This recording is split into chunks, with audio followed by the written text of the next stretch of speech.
चलिए, तो अब टाइम वेस्ट किए बिना हम लोग हमारे चैप्टर को आगे कंटिन्यू करते हैं, जिसका नाम है haloalkanes and haloarenes. Guys, haloalkanes and haloarenes के अंदर हम लोगों ने मेथड ऑफ प्रिपरेशन तक पिछले लेक्चर में कर लिया था। अब हम यहां पर उसकी फिजिकल प्रॉपर्टीज की तरफ चलेंगे, क्योंकि फिजिकल प्रॉपर्टीज में ज्यादा टाइम वेस्ट ना हो, इसलिए मैंने सब कुछ थ्योरेटिकल यहां पर लिख लिया है। साइमल्टेनियसली आपको नोट्स बनाते हुए चलना है। एक बच्चे का मुझे कमेंट आया था, ही सेड कि आप पढ़ाते बहुत अच्छा हो लेकिन आप नोट्स नहीं लिखवाते। बेटा एक बात समझो, ये यूट्यूब है, ये कोई लाइव क्लास नहीं है। आप यूट्यूब को पॉज करो, पॉज करके बोर्ड से उतार लो, बन गए नोट्स, है ना। अगर हम लोग एक एक लाइन लिखेंगे तो मजा नहीं आएगा। मैं क्यों बैकग्राउंड में आप लोगों को एनसीईआरटी खोल के दिखाता हूं, ताकि हमारा टाइम सेव हो और आप लोग साइमल्टेनियसली नोट्स बनाते चलो। नोट्स ऐप पर भी अवेलेबल होते हैं। सो हम लोग यहां पर बना रहे हैं और साथ साथ में आप लोग नोट्स बनाओ, ठीक है। चलिए, एक बच्चे का और कमेंट आया था जो कह रहा था केवल जेई करो, नीट करो, बोर्ड्स की बात मत करो। तो अरे पगले मेरे प्यारे लाडले गुलजारी लाल पगलू, मेरे बच्चे ये बोर्ड्स का ही तो पढ़ रहे हैं।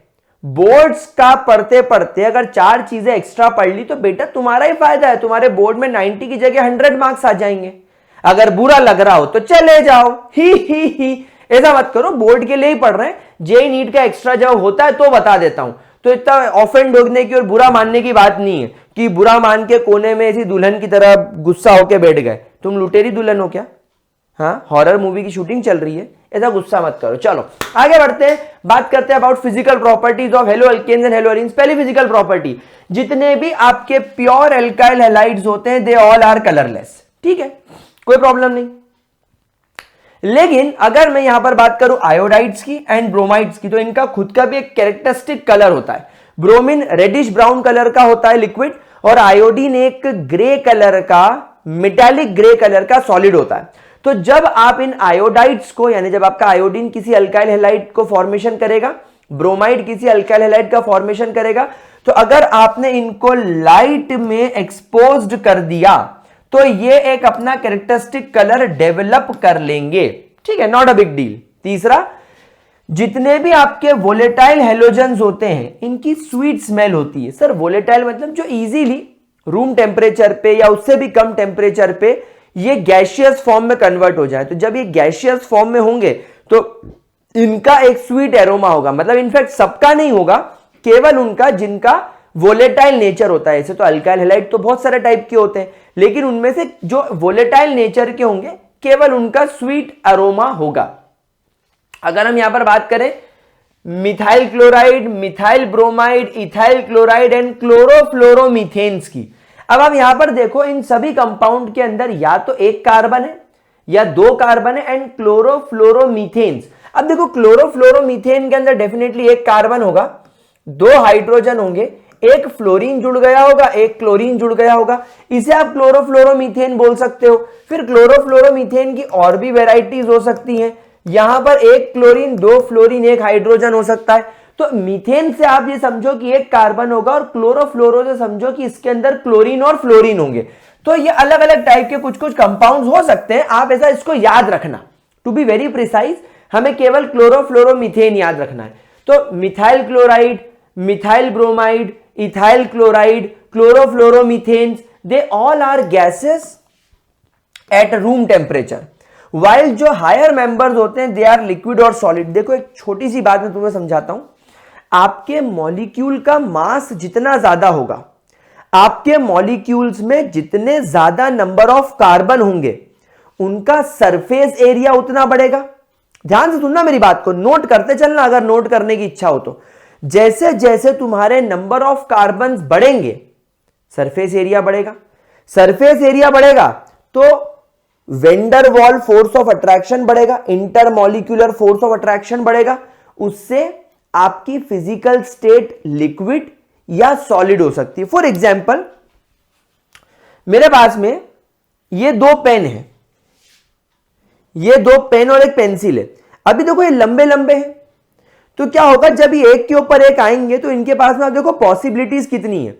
ये यहां पर इंटरमॉलिक्यूलर फोर्स बन सकता है, यहां ये पूरे इनके पूरे सरफेस पर, ये यहां से लेके यहां तक, यहां से लेके यहां तक, ये एक दूसरे के साथ चिपक सकते हैं। आप देखो, तो जब ये एक दूसरे से चिपकेंगे तो आप बोलोगे काफी स्ट्रॉन्ग फोर्स ऑफ अट्रैक्शन है, क्योंकि ज्यादा एरिया मिल रहा है चिपकने के लिए। लेकिन अगर आप इमेजिन करो कि मेरे पास में यहां पर ये दो सेफ्टी पिंस हैं, अब ये सेफ्टी पिंस का सरफेस एरिया लगभग ना के बराबर है, तो अगर मैं इनको चिपका भी दूंगा तो क्या इनके बीच का जो अट्रैक्शन होगा वो स्ट्रांग होगा? क्या इनके बीच का जो अट्रैक्शन होगा वो स्ट्रांग होगा? नहीं, इनके बीच का अट्रैक्शन बहुत कमजोर होगा, क्योंकि सरफेस ही नहीं चिपकने के लिए, तो एक दूसरे से ही चिपकेंगे कैसे? तो यहां पर ध्यान रखना एक्चुअली होता क्या है, with increase in the number of carbon surface area increases and therefore their melting point and boiling point increases। इसी वजह से जो छोटे कार्बन वाले कंपाउंड होते हैं वो गैस पाए जाते हैं, थोड़े हायर वाले लिक्विड और हायर यानी और नंबर ऑफ कार्बन वाले सॉलिड। यहां पर अल्काइल हैलाइड्स का हायर बॉइलिंग पॉइंट होता है देन हाइड्रोकार्बन ऑफ कंपेरेबल मास। मतलब कि अगर आपके पास में कोई नॉर्मल या प्योर हाइड्रोकार्बन आ गया, आपके पास में कोई एक प्योर हाइड्रोकार्बन आ गया, चलिए एक एग्जांपल उठाता हूं मैं। मान लीजिए मेरे पास में एक CH3Cl करके मिथाइल क्लोराइड है, इसमें कार्बन का मास 12 है, हाइड्रोजन का मास 3 है और इसका मास 35.5 है। तो टोटल कितना हो गया? 5 3 8 और 9 10, 1 कैरी, 3 4 5, 50.5 के आसपास कुछ हो गया। हाइड्रोकार्बन में चलो मैं अभी एक रैंडमली CH3 CH2 CH3 उठा लेता हूं, CH3 CH2 CH2 CH3 उठा लेता हूं। तो यहां पर अब आप देखोगे तो 12 1 12 12 12 48, 3 3 6 7 8 9 10, 3 3 7 यानी 58 के आसपास इसका मास हो गया। तो अब आप यहां पर देखो कि इन दोनों हाइड्रोजन का मॉलिक्यूलर मास ऑलमोस्ट कंपेरेबल है। तो यहां पर देखने में यह आता है कि इसका बॉइलिंग पॉइंट ज्यादा होगा। यहां पर देखने में ऐसा आता है कि हमारा जो अल्काइल हैलाइड होगा उसका बॉइलिंग पॉइंट ज्यादा होगा as compare to normal haloalkane, as compare to normal as compare to normal hydrocarbon, as compare to normal hydrocarbon. क्या ये बात समझ पा रहे हैं मेरे प्यारे बच्चे? कोई प्रॉब्लम? तो इस वजह से हमें इस पॉइंट को ध्यान रखना है कि हमारे जो अल्काइल हैलाइड्स होते हैं उनका बॉइलिंग पॉइंट, मेल्टिंग पॉइंट ज्यादा होता है। लेकिन सबसे बड़ी बात है रीजन, यहां पर हमको इसका रीजन याद रखना है कि ऐसा क्यों होता है। वाई अल्काइल हैलाइड्स का बॉइलिंग पॉइंट नॉर्मल हाइड्रोकार्बन के मुकाबले ज्यादा होता है? इसका रीजन ये होता है दैट इन हाइड्रोकार्बन्स, जो आपके नॉर्मल हाइड्रोकार्बन्स होते हैं उनके अंदर केवल कार्बन एंड हाइड्रोजन पाया जाता है। तो इन hydrocarbons there will be only a week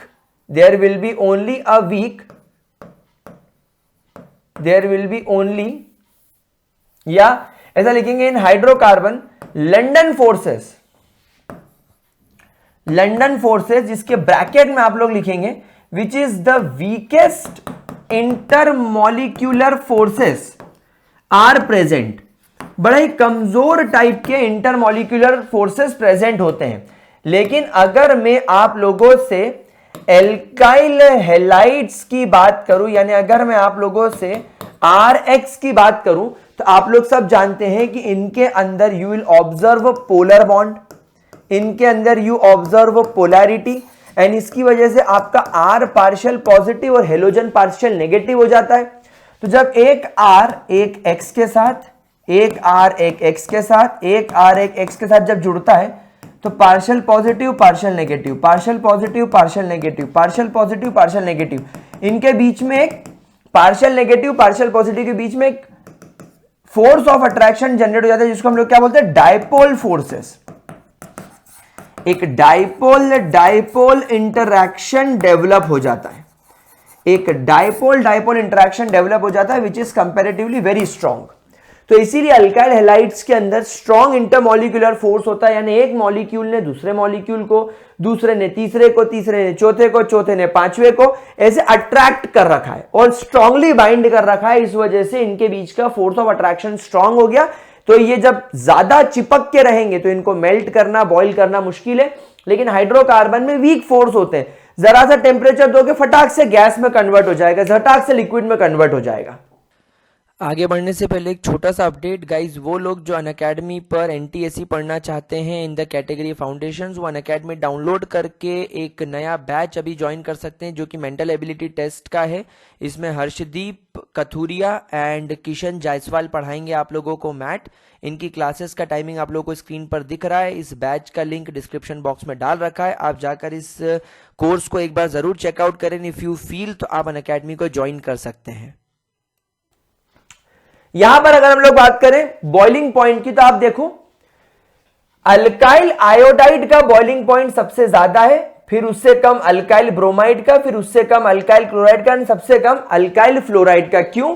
क्योंकि यहां पर साइज ऑफ हेलोजन डिक्रीज हो रहा है। यहां पर आपका साइज ऑफ हेलोजन जो हो रहा है वो डिक्रीज हो रहा है। तो इस वजह से क्या होगा, वही भाई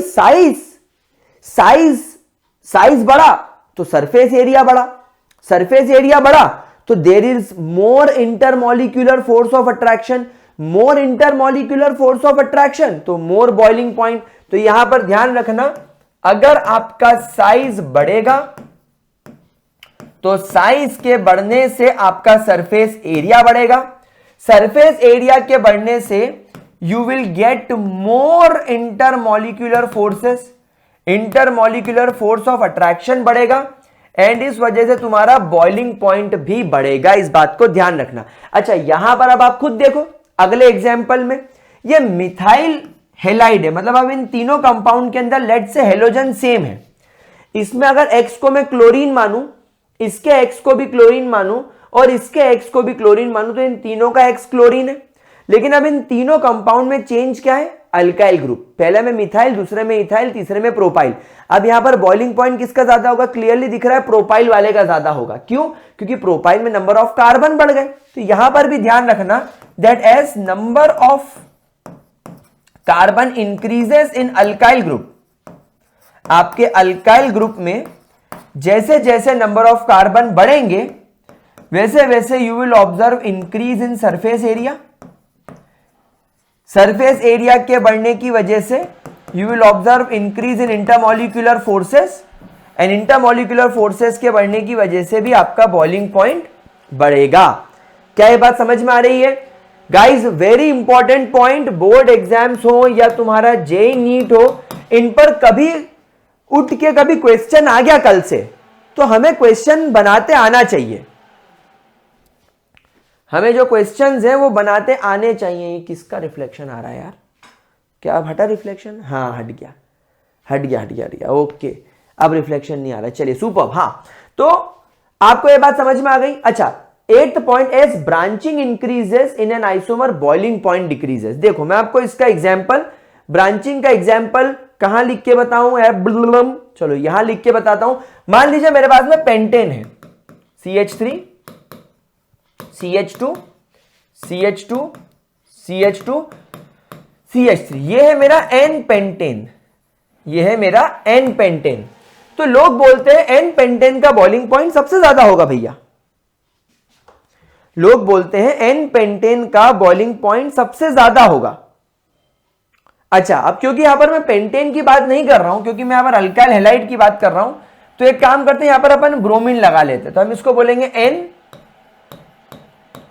ब्रोमो ब्यूटेन। और अगर मैं आपको इसका बॉइलिंग पॉइंट बताऊं तो नियर अराउंड 375 केल्विन होता है इसका boiling point. Near around 375 kelvin होता है इसका बॉइलिंग पॉइंट। अब यहां पर मैं काम करता हूं, इसकी मैं थोड़ी सी पोजीशन बदल देता हूं। मैं इसको यहां पर करता हूं CH3 CH2 CH3 और Br। अब मैंने इसको यहां अटैच कर दिया। अब ये क्या बन गया तुम्हारा, ये सेक ब्रोमोब्यूटेन बन गया। अब आप यहां पर देखो, एक्चुअली एक ब्रांचिंग हो गई। यहां पर आप क्या देख रहे हो, actually you are observing a branching. पहले एक लंबी चेन थी, बिल्कुल सब कुछ लंबा लंबा था, लेकिन अब यहां पर एक ब्रांचिंग के फॉर्म में ये अलग लटक गया। तो यहां पर अब आप क्लियरली देखेंगे कि इसका जो बॉइलिंग पॉइंट है वो 364 केल्विन के आसपास चला जाएगा। और जब हम लोग यहां पर ब्रांचिंग थोड़ी और इंक्रीज कर देंगे, जहां पर Br अटैच्ड है वहां पर एक CH3 तो जोड़ ही देते हैं, एक CH3 यहां लगा देते हैं और एक CH3 यहां लगा देते हैं। अब ये एक्चुअली क्या बन गया तुम्हारा, एक कार्बन, ये CH यहां से हटाना पड़ेगा, केवल यहां पर कार्बन रहेगा। अब ये हो गया, देखो अब यहां पर क्या हुआ कि आपका कार्बन जिस फंक्शनल ग्रुप से कनेक्टेड है उस कार्बन के पास में 3 ये ग्रुप आ गया, तो हम इसको टर्ट बोल देते हैं। अभी वैसे ये नियो वाला केस भी दिख रहा है, बट अभी हम इसको टर्ट बोल देते हैं, that is tert bromo butane, क्योंकि 4 कार्बन तो अभी भी इसमें है। इसका जब आप बॉइलिंग पॉइंट चेक करेंगे तो it will be around 354 Kelvin's या 346 के आसपास, टू बी वेरी प्रिसाइज, अगर मुझे सही याद आ रहा है तो 346 केल्विन्स। तो जैसे जैसे ब्रांचिंग बढ़ी आपने देखा कि इनका बॉइलिंग पॉइंट कम हुआ। अब इसके पीछे रीजन क्या है? Surface area. भाई जितनी लंबी चेन रहेगी, अभी आपको बताया ना मैंने, जितनी लंबी पेंसिल रहेगी उसके ऊपर अगर उतनी लंबी पेंसिल आके रखोगे तो देखो ना, मेरी कोनी से लेकर मेरे हाथ तक, मेरे नीचे वाले हाथ की कोनी से यानी ये एल्बो से लेकर मेरी फिंगर्स तक कितना ज्यादा सरफेस है। जब ये एक दूसरे के ऊपर ऐसा रखाएगा तो कितना लंबा सरफेस मिल रहा है इसको भी और इसको भी एक दूसरे से चिपकने के लिए। तो सरफेस जितना ज्यादा होगा उतने ज्यादा आपको यहां पर बॉन्ड दिखाई देंगे, उतना ज्यादा आपको यहां पर इंटरमॉलिक्यूलर फोर्स दिखाई देगा।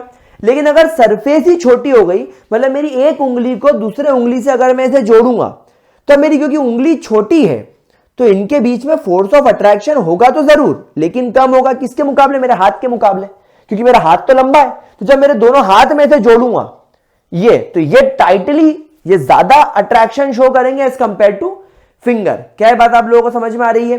तो यहां पर भी यही हुआ, ब्रांचिंग करने की वजह से हमारा सरफेस एरिया डिक्रीज होने लगा। देखो ब्रांचिंग की वजह से हमारे कार्बन की लेंथ छोटी हुई और इस वजह से हमारा सरफेस एरिया डिक्रीज हुआ। तो यहां पर अगर आपको इसका रीजन लिखना है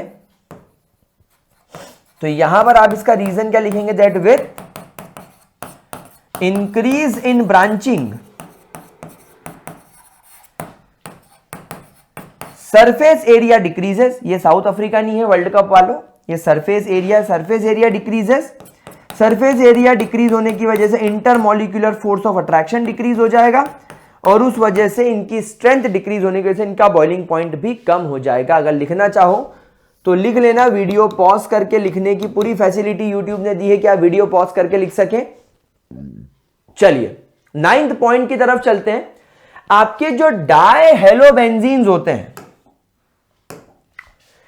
इनका बॉइलिंग पॉइंट लगभग सेम होता है, बस पैरा वाले कंपाउंड्स का ये देखा गया है कि ज्यादा होता है। सर पैरा वाले का ज्यादा क्यों होता है? देखो मैं आपको पैरा वाले का भी समझा देता हूं। एक्चुअली जो तुम्हारे पैरा वाले जो कंपाउंड्स होते हैं ना, जैसे मान लो तुम्हारे पास में ये कंपाउंड है तो इसमें दोनों एक दूसरे की पैरा पोजीशंस पर है। तो पैरा पोजीशंस में होने की वजह से क्या होता है, इनके बीच में एक अट्रैक्शन डेवलप हो जाता है। तो हमेशा जो पैरा पोजीशंस पर रहते हैं ना, इनके बीच में अट्रैक्शन ज्यादा होता है। लेकिन क्योंकि अभी हम लोग केवल और केवल जो बात कर रहे हैं वो डाई हेलोबेंजीन्स की बात कर रहे हैं, तो यहां पर एक्चुअली क्या होता है, इनके बीच में एक रिपल्सिव फोर्सेस देखने को मिलते हैं। जब दो क्लोरीन दोनों इलेक्ट्रोनेगेटिव नेचर के पास पास होते तो इनके बीच में स्लाइड सा रिपल्शन देखने को मिलता है, क्योंकि दोनों पास पास है। फिर उससे कम रिपल्शन आपको मेटा में देखने को मिलता है, क्योंकि थोड़े से ये दूर हो गए और ये दोनों एक दूसरे से एकदम अपोजिट होने की वजह से ये दोनों एक दूसरे को रिपेल नहीं कर रहे। तो in most of the cases ऐसा देखा गया है कि जो पैरा क्लोरोबेंजीन होते हैं, जो पैरा हेलोबेंजीन्स होते हैं, उनमें रिपल्शन कम होने की वजह से बॉइलिंग पॉइंट बढ़ जाता है।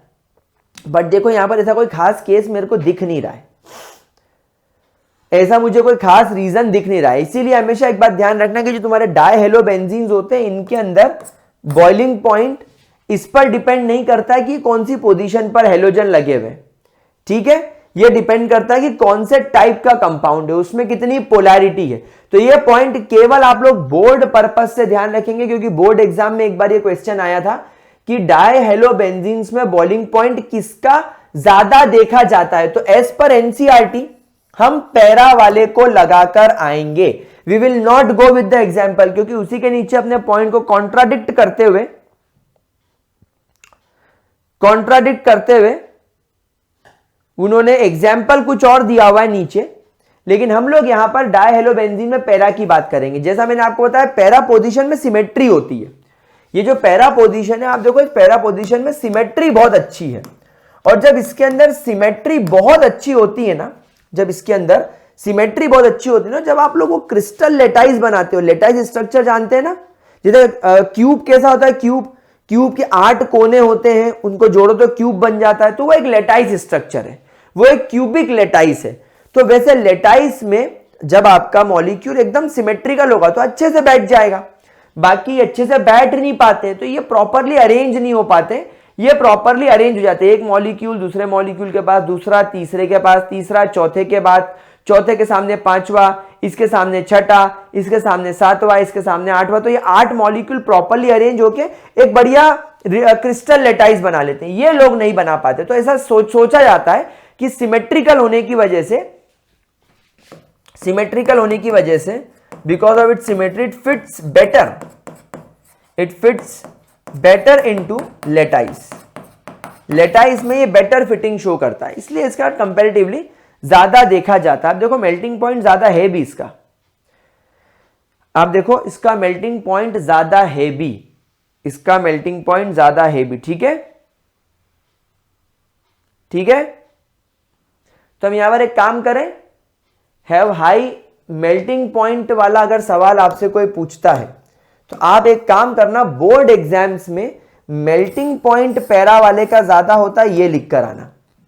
Boiling point are almost same, इन सभी के boiling point are almost same, लेकिन जब हम लोग मेल्टिंग पॉइंट की बात करेंगे, सॉलिड से लिक्विड में ले जाने की बात करेंगे, तब आप ये चीज लिखना, ठीक है, कि पैरा वाले का मेल्टिंग पॉइंट ज्यादा होता है, क्योंकि वो जब सॉलिड फॉर्म में होता है तो वो लेटाइस फॉर्म में होता है और ज्यादा स्ट्रॉन्ग तरीके से बाइंड होता है।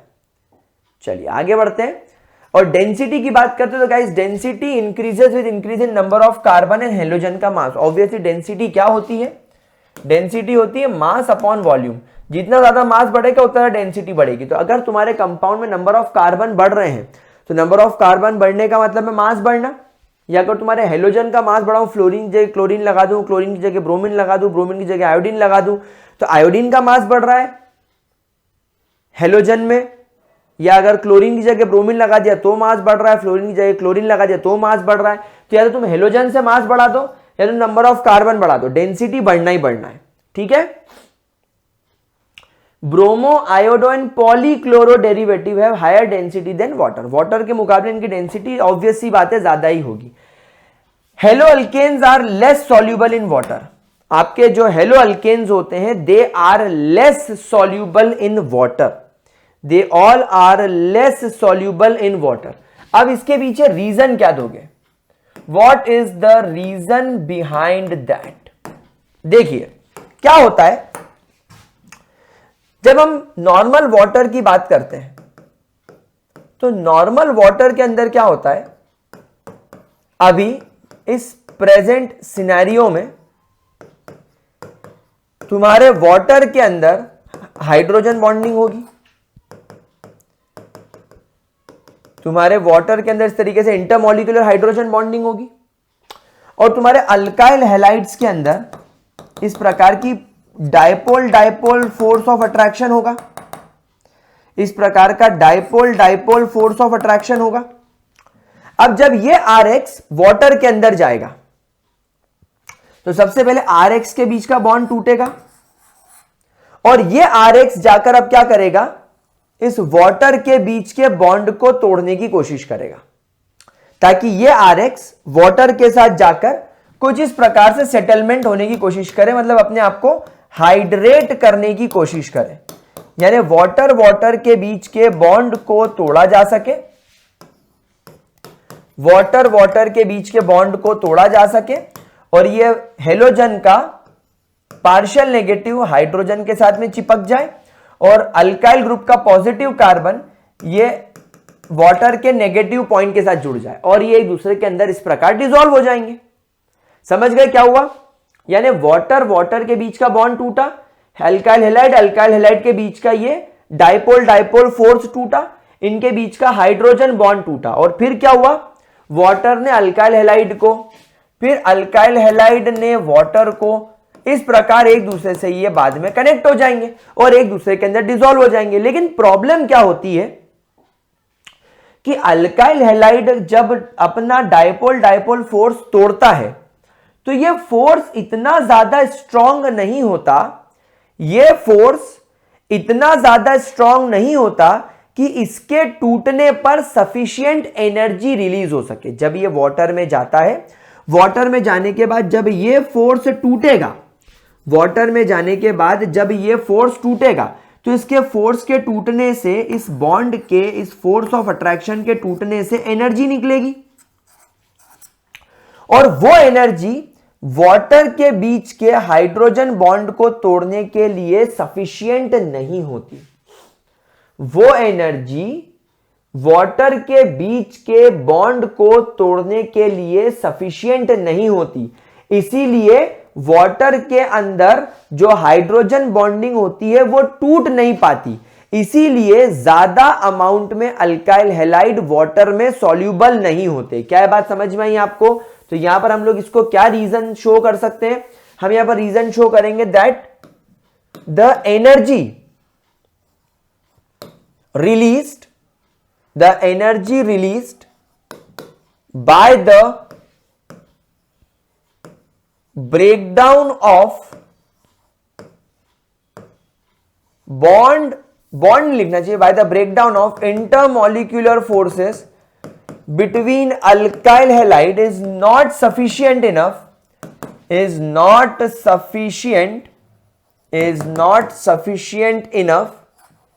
to break the hydrogen bond between water and therefore they are less soluble in water, और इसीलिए ये वाटर के अंदर लेस सॉल्यूबल होते हैं। Very interesting point, very important point, इसको अच्छे तरीके से, बढ़िया तरीके से, प्यारे तरीके से नोट कर लीजिए। ठीक है, कोई दिक्कत, कोई परेशानी? चलिए, तो विद दिस हमारी फिजिकल प्रॉपर्टीज खत्म होती है। अब गाइस ऑलरेडी लेक्चर कुछ थोड़ा सा 28 मिनट के आसपास मुझे होता हुआ दिख रहा है, तो एक काम करते हैं, इस लेक्चर को यहीं स्टॉप कर देते हैं। इसके आगे हम लोग जो केमिकल प्रॉपर्टी शुरू करेंगे, न्यूक्लियोफिलिक सब्स्टिट्यूशन रिएक्शन वगैरह सारी बातें we will do in the next class. चलिए, thank you so much for joining. Don't forget to like, share and subscribe the video. Gravity circle को तुरंत सब्सक्राइब करो and gravity circle app download कर लेना।